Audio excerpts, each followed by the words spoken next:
दर्द भरी कहानी आखिर क्यों। आज मेरी शादी की पहली रात है और हम दोनों बहुत खुश हैं क्योंकि वह मुझसे बहुत प्यार करते हैं। मैं अपने सुनहरे भविष्य के बारे में सोचते हुए अपने सुहाग के सेज पर बैठी थी। इतने में मेरे पति भी रूम में आ गए और मेरे पास आकर बैठ गए और उन्होंने कहा, कितने मिन्नतों के बाद आज तुम मुझे मिली हो। और ये कहते हुए मेरा घूंघट उठाया। मेरे पति ने मुझे देखते ही अचानक से चीख पड़े। मैं भी डर गई। मुझे कुछ समझ में नहीं आया कि अचानक क्या हो गया इन्हें, और मैं उनसे कुछ पूछती इससे पहले ही वह मेरे ऊपर बहुत चिल्लाने लग गए और कमरे की सारी चीज़ों को गुस्से में इधर उधर तोड़ फोड़ करने लगे और मुझे बोला कि तुमने मुझे बहुत बड़ा धोखा दिया है। मेरी तो कुछ समझ में ही नहीं आ रहा था कि मैंने ऐसा क्या किया है। दोस्तों, मेरा नाम रागनी है। मैं बहुत ही गरीब परिवार से थी। मेरी एक बहन और मेरा एक छोटा भाई भी था। मेरी माँ बचपन में ही गुजर गई थी और मेरी देखभाल के लिए बाबूजी ने दूसरी शादी कर ली थी। मेरी माँ मुझसे प्यार नहीं करती थी क्योंकि मैं उनकी सौतेली बेटी थी। वह मेरी बहन और भाई से बहुत प्यार करती थी क्योंकि उन्होंने जन्म दिया था। लेकिन मेरे बाबूजी भाई बहन मुझसे बहुत प्यार करते थे। एक दिन बचपन में हम दोनों बहनें घर में अकेली थीं और दोनों खेल रहे थे कि अचानक घर में आग लग गई। मेरी बहन बहुत घबरा गई थी क्योंकि वह आग में फंसी हुई थी। डर तो मुझे भी बहुत लग रहा था, लेकिन जैसे तैसे मैंने अपनी बहन को बचा लिया। लेकिन उसको बचाते बचाते मैं आग की चपेट में आ गई और बेहोश हो गई। और जब मुझे होश आया तो मेरे सामने बाबूजी, मेरी बहन, माँ, भाई सभी खड़े थे और मुझे देख रहे थे। मैंने छोटी को पास बुलाया और कहा, तुम ठीक हो ना। छोटी बोली, हाँ दीदी मैं ठीक हूँ। बाबूजी बोले, वह ठीक है बेटा, पर तुम। मैंने कहा, बाबूजी मैं ठीक हूँ, मुझे क्या होगा। बहन, भाई, बाबूजी की आंखों में आंसू थे। फिर बहन ने मुझे आईना लाकर दिया। जब मैंने आईना देखा तो मैं चीख पड़ी। मेरा आधा चेहरा जल चुका था। इतना सब कुछ होने के बाद भी माँ ने कभी भी प्यार से मेरे सर पर हाथ नहीं रखा। धीरे धीरे समय गुजरता गया और मैं बड़ी हो गई, लेकिन मेरे चेहरे का जला हुआ दाग ठीक नहीं हुआ। मेरे बाबूजी मेरी शादी के लिए बहुत से रिश्ते देखे, लेकिन मेरे चेहरे के दाग की वजह से किसी लड़के ने मुझे पसंद नहीं किया। एक दिन गांव के कुएं में पानी लेने के लिए गई तो वहाँ से हमारे गांव के ठाकुर साहब के बेटे गुजर रहे थे तो उनकी नज़र मुझ पर पड़ी। मैं हमेशा अपना आधा चेहरा ढक कर रखती थी। उन्होंने मुझे जब देखा तो देखते रह गए। एक दिन हमारी मुलाकात बाजार में होती है। मैं खिलौने बेच रही थी और उनकी नज़र मुझ पर पड़ी। वह मेरी तरफ ही आ रहे थे और मेरे पास आकर बोले, तुम वही हो ना जो उस दिन कुएं के पास दिखी थी। मैंने बोला, हाँ ठाकुर साहब।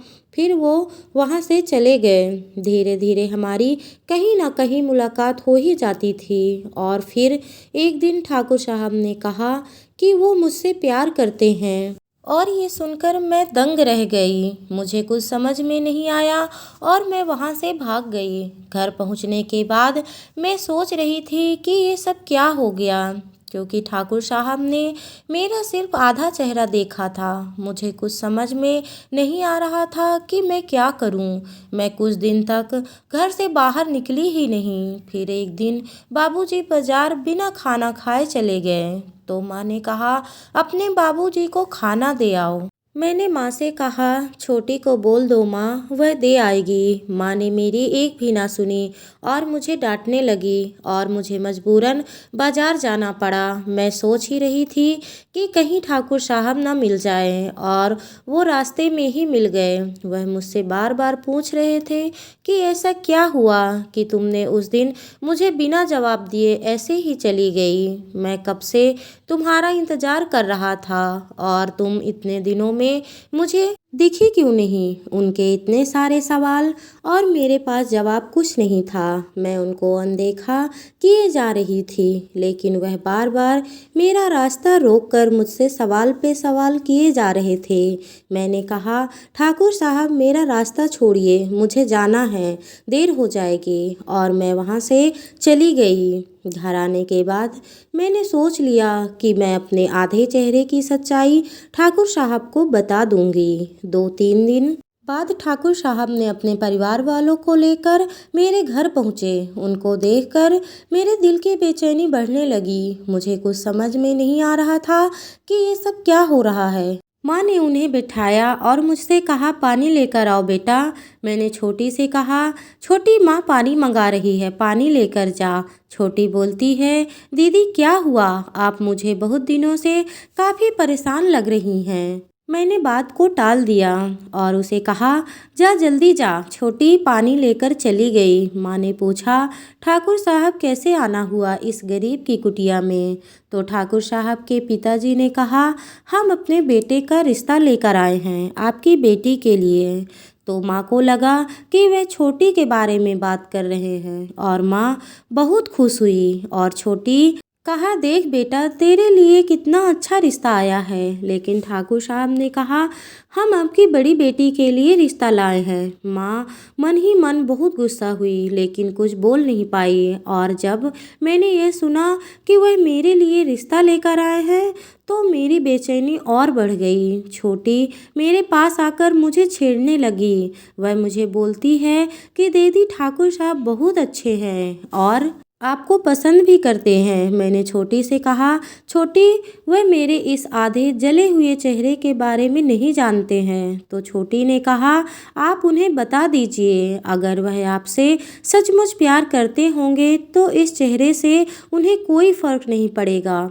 मैंने सोचा छोटी ठीक कह रही है, पर सवाल ये था कि मैं उन्हें बताऊं कैसे। मैंने उनके लिए एक पत्र लिखा जिसमें मैंने अपने चेहरे की सारी सच्चाई लिख दी थी और उसमें यह भी लिख दिया था कि अगर आप सब कुछ जानने के बावजूद भी मुझसे शादी करना चाहते हैं तो कल सुबह मंदिर में आकर मिलिए। पत्र को मैंने अपने भाई को दे दिया था और कहा, ठाकुर साहब को दे देना। अब तो मुझे बस सुबह का इंतज़ार था कि कब सुबह होगी और मुझे ठाकुर साहब का जवाब मिलेगा।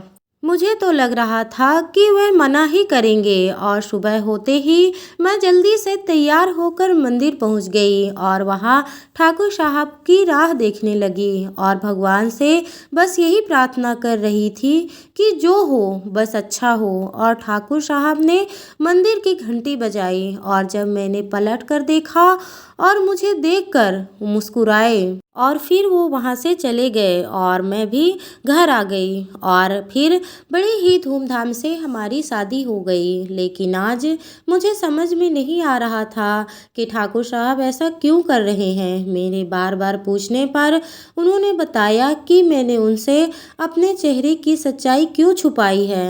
मैं दंग रह गई। मैंने उनसे कहा, मैंने आपसे कोई सच्चाई नहीं छुपाई है ठाकुर साहब। लेकिन उनको यकीन नहीं हो रहा था। मैंने उनसे कहा कि मैंने पत्र में अपने चेहरे की सारी सच्चाई लिख दी थी। ठाकुर साहब ने कहा कि पत्र में ऐसा कुछ नहीं लिखा था और मुझे वह पत्र लाकर दिखाए। मैंने जब उस पत्र को देखा तो मैं हैरान रह गई। उसमें माँ की लिखावट थी। मैं समझ गई कि माँ ने पत्र को बदल दिया था। फिर क्या था, मैंने सारा इल्ज़ाम अपने ऊपर ले लिया और फिर ठाकुर साहब ने कहा, मैं तुम्हारे बारे में क्या सोच रहा था और तुम क्या निकली। मैं कभी सपने में भी नहीं सोच सकता था कि तुम मेरे साथ ऐसा करोगी। मेरी ख्वाबों की राजकुमारी तुम जैसी बदसूरत तो बिल्कुल नहीं होगी। ऐसा कहते हुए ठाकुर साहब ने मेरा हाथ जोर से झटका और मैं वहीं पर गिर पड़ी और ठाकुर साहब कमरे से बाहर गुस्से में चले गए और मैं वहां रोती रह गई। अब ठाकुर साहब मुझसे नफरत करने लग गए और मेरी ज़िंदगी शुरू होने से पहले ही ख़त्म हो गई। क्या कभी वह मुझे माफ़ कर पाएंगे? क्या कभी वह मुझे अपनाएंगे? अगर जानना है तो मुझे कमेंट करके ज़रूर बताएं। इस कहानी का भाग 2 जल्दी ही लेकर आऊँगी। और अगर आपको ये कहानी थोड़ी भी अच्छी लगी हो तो मेरे चैनल को लाइक सब्सक्राइब करना बिल्कुल ना भूलें। धन्यवाद दोस्तों।